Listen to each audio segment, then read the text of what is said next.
the consistently spicy topic of the MVP. Now, before I get your picks, I spoke to Jamal Murray last week as part of our Hoop Streams YouTube series, and he weighed in on who his MVP is, and I'm sure you can take a guess. For those who may be casuals, if you will, and only see Jokic's name in the MVP race with Joel and LeBron, but don't understand or have taken the time to see just what he's possible of. What can you say about Jokic and how he's been playing this season and what it's like being his teammate? It's amazing. I'll come off and pick and roll. I get whether they switch or not. I feed big fella. It's like, yeah, I'm open, but he's finding guys. He's looking people off. He's scoring whenever he wants. He's playing defense, getting deflections, throwing full court passes. He's been amazing. There's nothing to say. You can literally give him the ball and he'll make anything happen. He makes everybody better. He's so unselfish. He's looking to pass. He's looking to make a play for others. And he's the system of our offense. It's just amazing how easy he makes it look and how easy he makes the game look for not just him, but for everybody. It's a lot of fun to play. So Jamal said his teammate is the MVP, and you can argue for his campaign. It's been the most consistent so far this season, but with Embiid returning last night, LeBron TBD, Jacoby, I'm going to go to you first. Who is your front runner right now for the MVP? Well, right now, my front runner is different than who I think is going to win. Now, you said the most consistent would be Jokic. I think that might be true. Giannis might have something to say that as well. He's had a very healthy, consistent season. But I think the winner of this year's MVP award, which is going to be one of the closest votes we've ever seen in our entire lives, is going to be James Harden. And why? Because I think when it gets down to it, and you look at Dame, and you look at Jokic, and you look at Giannis, and you look at Harden, you start to look at team success. And they're going to get Durant back soon. And they are probably, I don't know, in the next 30, 40 minutes are going to be the #1 team in the Eastern Conference.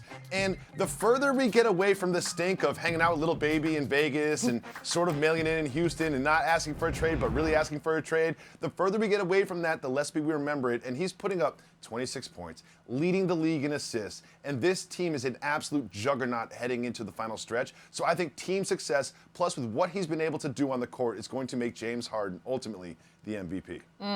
Brian?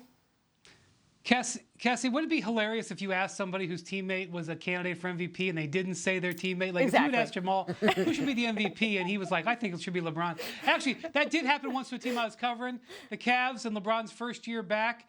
Somebody asked Kevin Love who the MVP was, and he said Russell Westbrook, his former teammate at UCLA. Right. And LeBron was like, what? Say what? It caused a problem. So I respect Jamal for saying there. Jokic. And Jokic is an absolutely acceptable answer, and he may win it. I think he's the betting favorite the last time I checked.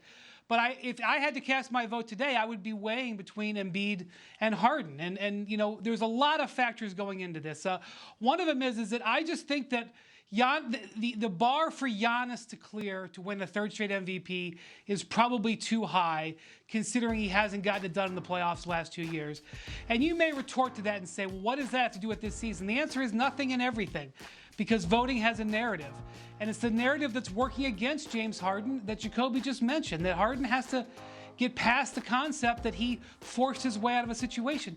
But guess what? With each passing week and the Rockets becoming more of a mess, Harden's forcing of that trade looks even better in my view. And not only that, he's playing spectacularly. And so Embiid is back now, and I know he's only played, in the low 30 number of games, but he's been awesome. So to me, it's down the stretch between those two guys, and I will take everything that happens in the rest of the way under advisement. I mean, Embiid really was, for me, and maybe it's because I've covered a lot of Sixers games this year. He was the runaway favorite before the injury. And now that he's back, it's going to be interesting to see. And the Sixers really held it down without him. So I'm not sure if that works in his favor or against him. I would say it works in his favor. So, like I said, it's going to be a hotly contested debate all the way down to the end. You can even throw Damian Lillard in there and what he's doing for the Trailblazers. There's so many names that really have a case. Now, as I said, that conversation is going to go down to the final week, no doubt. Question number 2 in our road to the Finals 4 is one that seemed that we really had the answer to, but now with LaMelo Ball lost for the season with a fractured wrist, he was still named the Rookie of the Month for March for the East, by the way. He only played 8 games in March. Who's right now your front runner, Brian, for Rookie of the Year, given the situation with LaMelo Ball? Yeah, I know it's difficult with LaMelo, but I saw what I needed to see, and I intend to vote him for Rookie of the Year. Now, Anthony Edwards and Tyrese Halliburton's cases are not done, and so that's why we wait until the end of the season to vote. But to me, the defining category for a rookie to prove his value is, can he impact winning and losing? That sounds like a simple statement, but that is very rare that happens. Really only a handful of guys in the last 10, 15 years I can name. And I really honestly believe that LaMelo influenced winning and losing with the Hornets this year. His performances in so many of those games were the difference maker. I don't think Halliburton and Anthony Edwards rise to that level, even though I respect how they're playing. And so my vote will be with LaMelo. And I voted for rookies in the past that have only played in the mid-30s. To me, it's just either you see a representative season or you don't. I think in this case I did, and that's my intention, to go with LaMelo. Now, Jacoby, before we hear your answer, because we know you've been pretty much the president of the LaMelo Ball fan club, I spoke with Anthony Edwards this week. He was the West Rookie of the Month. He led all rookies with 24.2 points per game to go on with 5 rebounds, 2 assists, and 1 steal over 13 games. Listen to what he had to say about if he has extra motivation now that he knows LaMelo Ball is out for the season. You're just 19 years old.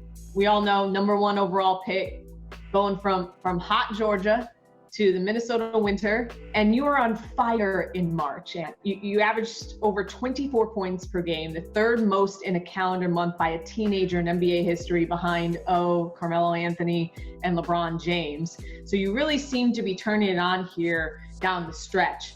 Do you think you're deserving of the Rookie of the Year right now?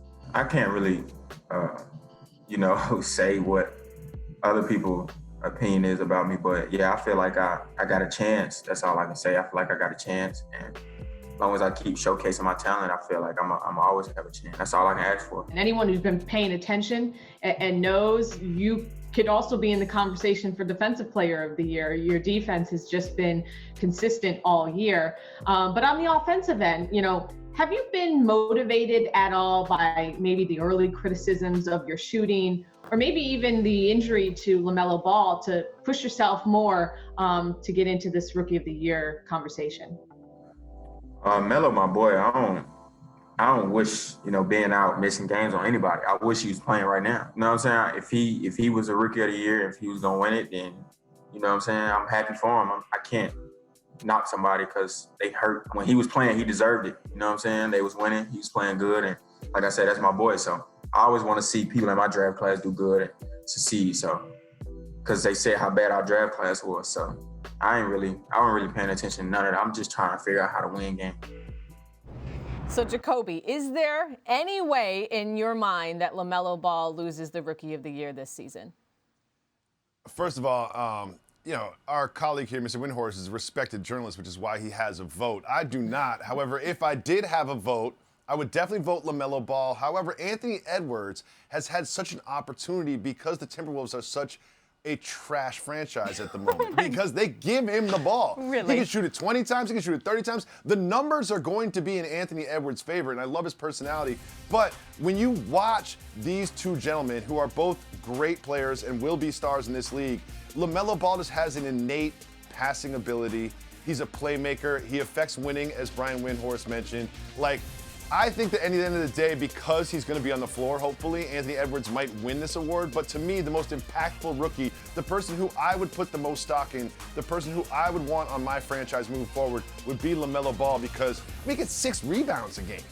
He gets 6 assists a game, 16 points a game on a team that's performing better than expected. And Anthony Edwards and the Timberwolves are performing much worse than expected, which has allowed him the opportunity to put up the numbers that he has.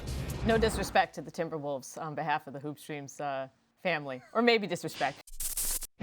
Thanks for watching ESPN on YouTube. For live streaming sports and premium content, subscribe to ESPN+.